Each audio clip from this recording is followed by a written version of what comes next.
Samantala, sinimula na ang pamamahagi ng cash relief assistance sa mahigit 2,000 jeepney drivers sa Pangasinan. Ang detalye sa report. Bagamat 4 na sunod na linggo nang bumaba ang presyo sa kada litro ng diesel, hindi pa rin daw sumasapat ang kita ng mga jeepney driver sa laki ng gastusin sa araw-araw. Swerte na raw kung kumita ng 400 pesos sa kada araw. Pero kung susumahin ay kulang pang halagang ito sa gastusin sa pangangailangan ng pamilya. Kaya naman malaking tulong para sa mga jeepney driver ang cash relief assistance na ipinamahagi ngayong araw ng Department of Social Welfare and Development o DSWD. Para makatulong sa mga sa pamilya namin. Pandagdag sa gastos.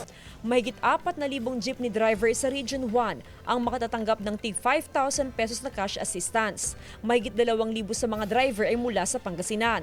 So aside po sa fuel subsidy na ibibigay ng DOTR at ng LTFRB, meron din po tayong CRR or cash relief assistance galing naman po sa DSWD.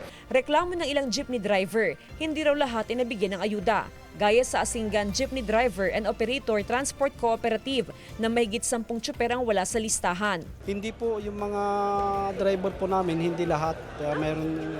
Nag-submit din kami lahat ng mga document pero mga iba wala. Sabi nila sa amin, kinuha namin sa DSWD, sa susunod na daw, second batch, ganun sabi nila. Tiniyak ng LTFRB na lahat ng tsuper ay mabibigyan ng cash relief assistance.